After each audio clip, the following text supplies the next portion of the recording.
ដើម្បីជួយសង្គ្រោះស្វាមីអ្នកមានរបស់នាងពីសេចក្តីស្លាប់ស្ត្រីក្មេងម្នាក់បានញុះញង់គាត់ឲ្យលោតចូលទៅក្នុងទន្លេដែលមានក្រពើច្រើននៅពេលដែលស្វាមីរបស់នាងមិនអាចងើបឡើងមកវិញបានទីអាចជឿថានាងនឹងសម្រេចគោលដៅរបស់នាងក្នុងការទទួលមរតកទ្រព្យសម្បត្តិដ៏ច្រើនសន្ធឹកសន្ធាប់របស់គាត់ខណៈពេលដែលនាងកំពុងរីករាយនឹងសេរីភាពស្មានដល់បុរសចំណាស់ពិតជាអាចហែទឹកបានមែនគាត់គ្រាន់តែលេងសើចជាមួយនាងប៉ុណ្ណោះប៉ុន្តែស្ត្រីដ៏ឃោរឃៅនោះមិនព្រមបោះបង់ចោលឡើយបន្ទាប់មកនាងបានញុះញង់បុរសអ្នកមានឲ្យលោតទឹកជ្រោះជំនួសនាងក្រោមពាក្យផ្អែមល្ហែមរបស់ភរិយាដ៏ស្រស់ស្អាតរបស់គាត់ដោយមិនគិតមួយសន្ទុះបុរសអ្នកមាននោះបានឡើងច្រាំងថ្មចោតដ៏ខ្ពស់ដោយក្លាហានដកដង្ហើមវែងរួចលោតចុះទៅក្រោមហើយដោយការរំពឹងទុកលើកនេះស្វាមីអ្នកមានមិនបានលេចមុខមកវិញទេបន្ទាប់ពីមើលជុំវិ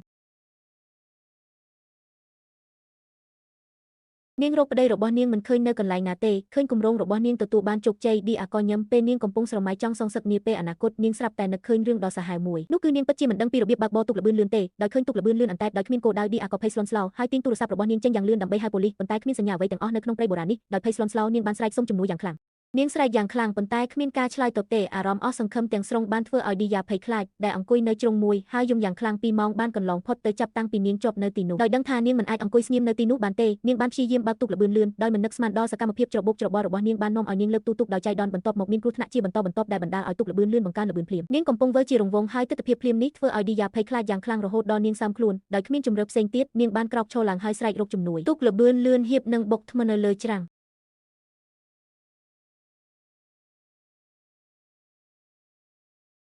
នាងបានប្រញាប់ប្រញ័រទៅកៅអីអ្នកបើកបរដើម្បីដកសចេញប៉ុន្តែដោយភាពភ័យស្លន់ស្លោដៃរបស់នាងញ័រហើយនាងបានទម្លាក់សចូលទៅក្នុងទន្លេទោះបីជាទូកល្បឿនលឿនឈប់វិលក៏ដោយក៏នាងបានងើយមុខឡើងហើយបានឃើញទិដ្ឋភាពដ៏សាហាវមួយភ្លាមនោះទឹកជ្រោះដ៏ធំមួយបានលេចចេញមកនៅខាងមុខឌីយ៉ាមានអារម្មណ៍ភ័យខ្លាចយ៉ាងខ្លាំងពេលឃើញវាដោយដឹងថាទូកលឿនហៀបនឹងធ្លាក់ពីលើច្រាំងថ្មចោតនាងបានវិចខ្ចប់របស់របររបស់នាងយ៉ាងលឿនហើយទៅផ្នែកខាងក្រោយដោយរៀបចំឡោតចុះប៉ុន្តែបន្ទាប់មកនាងបានដឹងថានាងមិនអាចហែទឹកបានតតែសោះជាសំណាងល្អមានប៊ូឡុងសង្គ្រោះមួយនៅផ្នែកខាងមុខនៃទូកដូច្នេះដោយមិនគិតនាងបានបោះវាចូលទៅក្នុងទន្លេពេលនាងមើលប៊ូឡុងសង្គ្រោះអន្តែកាន់តែឆ្ងាយទៅទីអាបានដឹងថាប៊ូឡុងសង្គ្រោះមិនត្រូវបានប្រើបែបនោះទេដោយសារទូកល្បឿនលឿននៅឆ្ងាយពីច្រាំងថ្មចោតត្រឹមតែមួយជំហានប៉ុណ្ណោះហើយគ្មានផ្លូវរត់គេចខ្លួននាងអាចត្រឹមតែចាប់យកវ៉ាលីរបស់នាងហើយលាក់ខ្លួននៅជ្រុងមួយដោយអធិស្ឋានសុំអភូតហេតុជាសំណាងល្អឌីយ៉ាមានសំណាងណាស់ទឹកជ្រោះដែលនាងបានជួបប្រទះមិនខ្ពស់ប៉ុន្មានទេហើយនាងមានសំណាងគ្រប់គ្រាន់ដែលត្រូវបានទន្លេនាំត្រឡប់ទៅច្រាំងវិញពេលនាងជាសះស្បើយនាងភ្លាមនោះនាងបានទាញទូរស័ព្ទរបស់នាងចេញពីកាំបិតដើម្បីហៅរកជំនួយប៉ុន្តែទូរស័ព្ទនៅតែគ្មានសញ្ញាដោយអស់សង្ឃឹមនាងអាចបញ្ចេញកំហឹងរបស់នាងដោយស្រែកបន្ទាប់ពីស្ងប់ចិត្តបន្តិចទីអាគ្មានជំរឿអ្វីក្រៅពីជូតទឹកភ្នែកចេញពីភ្នែករបស់នាងហើយលេបស្រាខ្លាំងពី3មាត់ដើម្បីស្ងប់ចិត្តឡើយនាងបានដឹងថានាងមិនអាចអង្គុយនៅទីនោះហើយរងចាំស្លាប់បានទេជាជាងរងចាំស្លាប់នៅទីនេះនាងគួរតែចូលទៅក្នុងព្រៃហើយព្យាយាមរស់រានមានជីវិតនៅក្នុងព្រៃប្រហែលជានោះជាឱកាសតែមួយគត់របស់នាងដើម្បីរស់រានមានជីវិតដល់ចំណុចនេះនាងបានតុបតែងខ្លួនយ៉ាងស្រស់ស្អាតភ្លាមបន្ទាប់មកស្លៀករ៉ូបពណ៌ក្រហមភ្លឺចែងចាំងនិងស្បែកជើងកែងខ្ពស់10សង់ទីម៉ែត្រមុនពេលដើរចូលទៅក្នុងព្រៃដ៏គ្រោះថ្នាក់ប៉ុន្តែមុនពេលដែលនាងបានទៅឆ្ងាយបន្ទាប់មកនាងបានរកឃើញដានជើងសត្វមួយជួរនៅលើដីដោយដើរតាមទិសដៅនៃដានជើងទាំងនោះនាងមានការភ័យរន្ធត់យ៉ាងខ្លាំងនៅពេលឃើញខ្លាឃ្មុំមួយក្បាលកំពុងផឹកទឹកនៅមាត់ទន្លេខាងមុខដែលនាងច្រឡំថាជាកូនខ្លាឃ្មុំគ្រាន់តែដែលភ្ញាក់ផ្អើលព្រះស្គាល់ខ្ញុំខ្លាឃ្មុំងើបក្បាលឡើងខ្ញុំបានកត់សម្គាល់ឃើញគាត់ហើយភ្លាមនោះខ្ញុំបានងាកមកគាត់ប្រញាប់ប្រញ័រទៅរកវានៅពេលនោះទីយ៉ាភ័យខ្លាចខ្លាំងណាស់រហូតរត់ចេញប៉ុន្តែដោយសារតែគាត់ពាក់ស្បែកជើងកែងខ្ពស់ហើយមិនយូរប៉ុន្មានគាត់ក៏បាត់ខ្លួនទៅគាត់បានបាត់បង់ចំហររបស់គាត់ហើយដួលទៅលើដីដោយមើលទៅខ្លាឃ្មុំនឹងដេញនឹងខំនៅពេលវេលាដ៏សំខាន់នោះឌីយ៉ាបានហោះចេញទៅស្បែកជើងកែងខ្ពស់បានបុកទៅក្រោយខ្លាឃ្មុំប៉ុន្តែអ្នកណាទៅដឹងថាវិនាទីបន្ទាប់ឆ្កែនោះខ្លាឃ្មុំត្រូវបានគ្រប់ដណ្ដប់ដោយជើងដៃក្លិនស្អុយខ្លាំងពួកគេក៏បានដើរទៅជិតស្បែកជើងគាត់បានលើកលាមកយ៉ាងប្រញាប់ប្រញាល់ហើយខណៈពេលកំពុងឆ្លៀតតែដែលមានឱកាសនេះគាត់បានរត់គេចខ្លួនហើយលាក់ខ្លួននៅក្នុងព្រៃនោះហើយជារបៀបដែលខ្ញុំបានរួចផុតពីគ្រោះអន្តរាយមួយដែលអាចត្រូវបានអំដោយការផ្លាស់ប្ដូរនៃបន្តិចម្ដងសីតុណ្ហភាពនៅខាងក្នុងកាន់តែខ្ពស់ឡើងដើម្បីទប់ទល់នឹងភាពត្រជាក់ខ្លាំងឌីអាស៊ីគ្មានជំរឿអ្វីក្រៅពីធ្វើត្រាប់តាមមនុស្សបានព្យាយាមដុតភ្លើងដោយយកឈើមកត្រដុសវាប៉ុន្តែតែខូចហើយគ្មានការភ្លើងណាមួយត្រូវបានបង្កើតឡើងទេដោយបង្កើតដោយគ្មានទីពឹងគាត់គ្មានជំរឿអ្វីក្រៅពីពឹងឯកលើការលោតដើម្បីរក្សាភាពកក់ក្ដៅនៅពេលនេះគាត់ស្រាប់តែងាកមើលក្រឡេកមើលទៅមុខហាក់ដូចជាមានតែសត្វស៊ីសាច់ពណ៌ប៉ុណ្ណោះទីអាបានងាកមកដោយមានអារម្មណ៍ថាមានអ្វីមួយរត់ប៉ុន្តែដោយសារតែភាពងឹតវាងឹតពេកហើយវិនាទីបន្ទាប់គាត់ត្រូវបានដាំឈើមួយសង្កូនោះបានលោតចុះមកហើយគាត់ក៏ដួលនៅនឹងសន្លប់ហើយរងចាំរហូតដល់បន្ទាប់រីឌីភ្ញាក់ពីសន្លប់មកចុះខ្ញុំនឹងឃើញពណ៌ស្ពីយកមិញសត្វដែលមានពណ៌ស្រស់ឆើតឆាយនោះបានប្រែក្លាយជាមនុស្សតូចគ្មានគ្រោះថ្នាក់បន្ទាប់ពីជួបប្រទះនឹងបទពិសោធន៍ដ៏រំភើបបន្ទាប់ពីការជួបគ្នានោះនៅពេលនេះឌីអាស៊ីឃ្លានខ្លាំងណាស់រហូតដល់ទ្រូងរបស់គាត់ដោយអស់សង្ឃឹមអាចធ្វើបានតែមើលរូបភាពអាហារផ្លែប្រូនជួយបំបត្តិការស្រេកទឹកប៉ុន្តែអ្នកណាទៅដឹងថាមើលខ្ញុំកាន់តែឃ្លានរហូតដល់ខ្ញុំឃើញអ្វីមួយក្នុងកាបូបដប់រួចគាត់ដោយមិននិយាយអ្វីសោះគាត់ក៏ដាក់វាចូលគាត់មានអារម្មណ៍ចង់ក្អួតនៅវិនាទីបន្ទាប់គាត់បានក្អួតវាចេញដូចដែរការមិនដឹងថាត្រូវធ្វើអ្វីគឺជារឿងល្អកញ្ជ្រោងតូចនៅក្បែរវាហាក់ដូចជាកំពុងបានរួចផុតពីស្ថានភាពលំបាករបស់គាត់ហើយបន្ទាប់មកផ្លូវណែនាំឌីអាជាបានមកដល់កន្លែងមួយដែលមានទឹកទីតាំងប្រភពស្រេកទឹកខ្លាំងមិនអាចទ្រាំទ្របានទីយ៉ាត្រូវបានទាញចេញពីទឹកមិនត្រឹមតែប៉ុណ្ណោះទេថែមទាំងមានមនុស្សលាក់ក្បាលនៅក្បែរនោះទៀតរបស់តូចចម្លែកជាច្រើនដុះនៅទីនោះសិតមើលទៅគួរឲ្យចង់ញ៉ាំណាស់ទីយ៉ាដែលឃ្លានខ្លាំងមិនបានគិតដល់វាគិតថាខ្ញុំនឹងចុះចេញពីតំណែងហើយបន្តមកជាបំណែកតូចបន្ទាប់មកទឹកអប់ត្រូវបានប្រើសម្រាប់បន្ថែមរសជាតិរាល់ពេលបន្ទាប់ពីរីករាយជាមួយអាហារផ្សេងទីជប់លៀងដ៏ធំមួយទោះបីជាដែលបណ្ដោះអាសន្នបានបំបត្តិការស្រេកឃ្លានរបស់ខ្ញុំប៉ុន្តែបញ្ចុះបរិមាណគាត់ក៏ប្រញាប់ឡើងទៅលើមេបង្វើខ្លួនជុំវិញពួកគេក៏បានរកឃើញកញ្ជ្រោងតូចនៅពេលនេះពិតជាបានខ្លាចជាអូយឌីយ៉ាទៅតែពេលនេះពួកគេបានស៊ីផ្សិតពលមួយប្រភេទអំដោយនៅពេលដែលជាតិពុលចូលទៅក្នុងខ្លួនរបស់គាត់ញ៉ៃណាស់វិនាទីបន្ទាប់ឌីយ៉ាមានអាយុ2ឆ្នាំចក្ខុវិស័យរបស់ខ្ញុំបានងឹតទាំងស្រុងហើយជាសំណើអគាត់បានលេបថ្នាំពុលសិតមិនច្រើនទេហើយវាក៏បាត់ពីដីយ៉ាងឆាប់រហ័សគាត់ភ្ញាក់ពីសន្លប់ហើយពេលគាត់ដើរចូលទៅក្នុងទីហោះស្ថានម្ដងទៀតយ៉ាងណាក៏ដោយក្នុងអំឡុងពេលធ្វើដំណើរស្រាប់តែបានរកឃើញថានៅក្នុងព្រៃខាងមុខផ្សែងមួយហុយឡើងបង្ហាញថាគួរតែមាននរណាម្នាក់ប្រសិនបើមានផ្សែងបន្ទាប់មកគាត់ក៏បកទៅរកខ្យល់ភ្លាមទៅកន្លែងដែលមានផ្សែងដូចឌីយ៉ារត់មកដោយរំភើបទោះជាយ៉ាងណាក៏ដោយក្រោយមកពួកគេបានរកឃើញដោយសោកសៅវាមិនមែនគ្រាន់តែជាការផ្សព្វផ្សាយពាណិជ្ជកម្មមិនមែនជាផ្សែងទេប៉ុន្តែជាដើមឈើដែលកំពុងតែឯកឯងដែលបានកើតឡើងគឺដូចគ្នានឹងក្នុងភាពអស់សង្ឃឹមការដុតបំផ្លាញដើមឈើខ្ពស់នោះស្រាប់តែងាកមករកការវាយប្រហាររបស់គាត់គឺជាសំណាងល្អដោយសារតែតារាង ងកំណើតរបស់គាត់វារឹងមាំគ្រប់គ្រាន់ហើយដែលវាមិនត្រូវបានដាំឈើបាននឹងចំណុចសំខាន់មួយទោះបីជាវាជាសំណាងគាត់បានរក្សាសក្តានុពលរបស់មេងប៉ុន្តែការកណ្ដាលនៃរាងកាយរបស់គាត់ត្រូវបានខ្ទាស់យ៉ាងរឹងមាំទៅមិនថាវាខំប្រឹងប៉ុណ្ណាក៏ដោយការប៉ុនប៉ងទម្លុះស្បែកទាំងអស់គឺឥតប្រយោជន៍ទេគ្រាន់តែគាត់វាលាក់ក្នុងភាពអស់សង្ឃឹមពីមុនកញ្ជ្រោងតូចបានប្រញាប់ប្រញាល់មកចុះបន្តធ្វើដំណើរទៅរកដីការជីករណ្ដៅនិងជីកដីគឺដូចជាបង្រៀនឌីយ៉ាពីរបៀបសង្គ្រោះខ្លួនឯងពេលឃើញបែបនេះហ្វាឌីយ៉ាក៏យល់ភ្លាមការត្រាស់ដឹងភ្លាមដើម្បីធ្វើតាមចាប់ផ្ដើមជីកកកាយក្នុងរយៈពេលជាច្រើនបន្ទាប់ពីធ្វើការយ៉ាងលំបាកអស់រយៈពេលជាច្រើនបានរួចគាត់ពីការចង់របស់ដើមឈើបន្ទាប់មកគាត់បានរើសយកមានតែកញ្ជ្រោងសង្គ្រោះប៉ុណ្ណោះដែលនៅសល់កន្លែងនេះចូលយើងដើរលេងមើលអ្វីដែលនៅខ្ញុំភ្លេចយកឧបករណ៍បញ្ឆេះភ្លើងទៅជាមួយដោយមានជំនួយពីភ្លើងនៅយប់នោះទីបំផុតឌីយ៉ាលេងទីយ៉ាទីបំផុតមិនចាំបាច់ស៊ូទ្រាំនឹងសេតុណ្ហភាពត្រជាក់និងត្រជាក់ខ្លាំងម្ដងជាអកុសលពីមានមិនបានសហការទេហើយនៅពេលលេងយកពួកឲ្យញាប់អើមួយបានបន្លឺឡើងមុនពេលដែលឌីយ៉ាអាចប្រតិកម្មបានពេលពួកគេមកដល់ភ្លាមវិមានស៊ូក្រាក៏ចាប់ដើមភ្លាមធ្លាក់ខ្លាំងធ្វើឲ្យគ្មានជំរឿអ្វីផ្សេង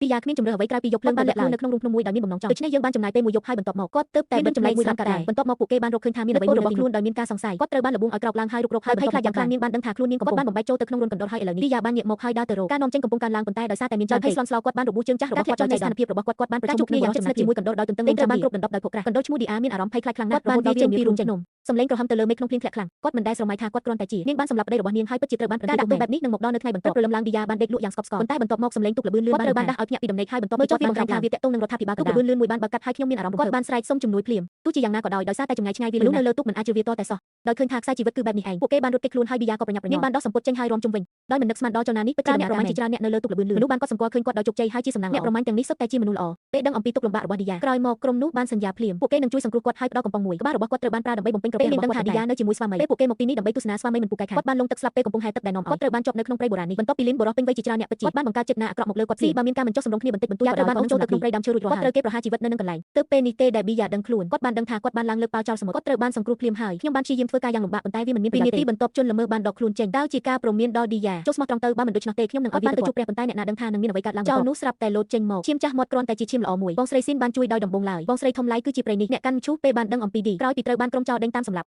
់បងស្រីច្បងបាននាំគាត់ភ្លាមពួកគេបានរត់គេចខ្លួនដោយទុកលបឿនលឿនទោះជាយ៉ាងណានេះគ្រាន់តែជាអ្វីដែលគាត់បានឃើញដោយចៃដន្យត្រូវបានក្រុមចោរជាច្រើនអ្នកប្រទះឃើញដូច្នេះដោយមិននិយាយអ្វីសោះខ្ញុំក៏បានបាត់ទុកលឿនរបស់ពួកគេដើម្បីដេញតាមមកភាគីទាំងពីរបានចាប់ដើមការដេញតាមពួកចោរដែលខំសម្បាបានលើកដៃឡើងការបាញ់ប្រហារការរត់ក្នុងចម្ងាយឆ្ងាយដោយសារតែពួកគេនៅឆ្ងាយគ្នាទើបពួកគេទាំងពីរអាចផុតពីការនេះនោះកងទ័ពបានត្រៀមខ្លួនបើកការវាយប្រហាររបស់ខ្លួនរក្សាទីបញ្ចុះសបានពឹងផ្អែកលើនេះរក្សាបាល់ដ៏ល្អឥតខ្ចោះត្រូវបានប្រើប្រាស់ដោយជោគជ័យត្រូវបានរុះរើជាបណ្ដោះអាសន្នពួកចោរបានដេញតាមពួកគេឥតឈប់ឈរប៉ុន្តែតើពួកចោរអាចធ្វើដូចម្តេចបានយ៉ាងងាយស្រួលពួកគេចង់បោះបង់ចោរយ៉ាងងាយពួកគេចង់បងប្រុសដែលត្រូវបានសម្លាប់ដោយខុសឆ្គងកំពុងសងសឹកដើម្បីកម្ចាត់ពួកចោរនៅពីក្រោយគាត់ការដេញតាមអ្នកយាមទីបញ្ចុះសបើកបរយន្តដែលត្រូវបានបាញ់ហើយជួបបារលបឿនលឿនបានប្រញាប់ប្រញាល់ទៅច្រាំងយ៉ាងលឿនបន្ទាប់មកគាត់បានផ្ដល់សញ្ញាប្រាប់ដេឲ្យប្រញាប់រត់គេចខ្លួនតែនៅពេលនេះឌីយ៉ានៅតែអង្គុយស្ងៀមស្ងាត់នៅលើទូកមុខរបស់គាត់ពោពេញដោយភាពច្របូកច្របល់នឹងការស្រីដែលយាមទីបញ្ចុះសបានធ្វើសកម្មភាពត្រឡប់មកវិញនោះហើយជាអ្វីដែលអនុញ្ញាតឲ្យដើម្បីជួយសង្គ្រោះជីវិតរបស់គាត់ពួកគេទើបតែចាក់ចេញទៅទូកលបឿនលឿនដែលមានផ្សែងហុយចេញពីជើងរបស់វាបានកាត់ឡើងហើយបន្ទាប់មកគាត់បានចាប់ដើមដំណើររត់គេចខ្លួនតែខ្ញុំមិនបានញ៉ាំអាហារឆ្អែតអស់រយៈពេលច្រើនបានឃ្លានអាហាររួចទៅហើយការស្វែងរកអបិយជំនឿគឺខុសជាមូលដ្ឋានមិនអាចតាមទាន់អ្នកថែទាំទីបញ្ចុះសបានទេមិនត្រឹមតែប៉ុណ្ណោះឌីយ៉ាថែមទាំងគាត់ចាប់ដើមត្អូញត្អែអំពីបងស្រីច្បងរបស់គាត់ដោយសារតែវាមិនស្លាប់ទេប៉ុន្តែអូនស្រីខ្ញុំបានសម្លាប់ពួកចោរប្រសិនបើដៃគូត្រូវបានវាយប្រហារបន្ទាប់ប្រសិនបើពួកសិស្សចាប់នាងបាននាងក៏នឹងគាត់នឹងមិនរួចផុតពីសេចក្តីស្លាប់ឡើយអូនត្អែទាំងអស់គឺដោយសារតែបងស្រីច្បងសម្ដីទាំងនេះពីខ្លួនគាត់ផ្ទាល់បានធ្វើឲ្យបងស្រីច្បងរបស់ខ្ញុំខឹងខ្លាំងភ្លាមមកចោះនាងមិននឹកស្មានថានាងនឹងប្រថុយប្រថានដល់ជំនួយក្នុងគ្រាមានហានិភ័យដល់អាយុជីវិតដោយមិននឹកស្មានដល់ខ្ញុំបានជួយសង្គ្រោះមនុស្សដែលបានកំហឹងនាងម្ដងទៀតពួកគេមិនបានលួងលោមដែរទេ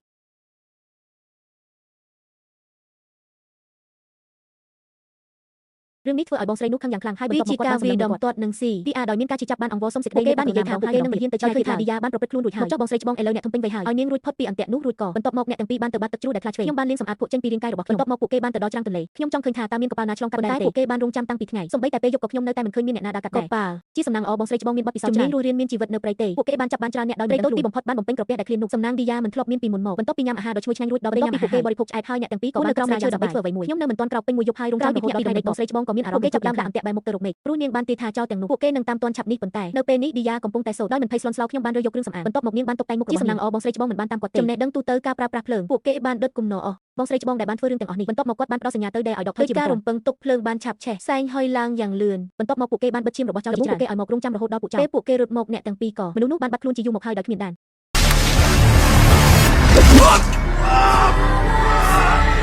同伴们见状也闻讯赶来，直到现在几人才意识到，他们这是中了对方的调虎离山之计。与此同时，另一边的两人已经赶到河边，准备驾驶着歹徒的快艇逃亡。可就当护林员拼上老命推动快艇时，迪亚却傻乎乎地坐在船上看戏。这气得大姐急忙呼喊迪亚帮忙，而迪亚见状这才拿起船桨划动。可现在已经为时已晚，因为此时的歹徒已经追杀上来，下一秒大姐的腿就不慎被击中，但她还是强忍着剧痛。ដោយប្រើប្រាស់កម្លាំងចុងក្រោយពួកគេបានរុញទុកលបឿនលឿនចូលទៅក្នុងទន្លេបងស្រីច្បងបានអង្វរឌីយ៉ាឲ្យត្រឡប់ជួយសង្គ្រោះនាងប្រាថ្នាចង់បានបន្តិចម្ដងពួកចោរកំពុងបិទចិត្តទីអាភ័យខ្លាចខ្លាំងណាស់រហូតដល់នាងគេមិនហ៊ានហៅមុខរបស់ពួកគេហើយដូច្នេះ សេបងស្រីច្បងនៃសត្វវិញ្ញាណវាបានធ្លាក់ទៅក្នុងដៃរបស់អុកក្រិតជនរឿងនេះធ្វើឲ្យបងស្រីច្បងខឹងយ៉ាងខ្លាំងដែលបន្តមកបានអាស៊ីវាបានស្ដោះទឹកមកចេញក្រាស់ក្នុងមាត់របស់គាត់ហើយឌីយ៉ាក៏គេឈោមមើលដល់ត្រជាក់ពីលើប៉ាភ្លាមនោះជន់ដៃដអូនស្រីរបស់ខ្ញុំបានអូសខ្ញុំចូលទៅក្នុងនេះជាករណីនៃការប្រែក្លាយរឿងអាក្រក់ទៅជារឿងល្អរបស់ខ្ញុំបានបន្តបញ្ចប់មកបងស្រីច្បងបានអះអាងគាត់មានការការពារពីព្រះភ្នំដូច្នេះគាត់បានសម្លាប់នាងនឹងរងទុក្ខដោយអំពើហិង្សាដ៏កម្លាំងខ្លាំងដោយមិននឹកស្មានដល់ភ្លាមនោះគាត់និយាយចប់អូនស្រីរបស់ខ្ញុំមានអារម្មណ៍ដូចជានាងត្រូវបានលើកលើរបស់នាទីបន្ទាប់ខ្យល់បក់ខ្លាំងមួយបានបក់បោកពេញទី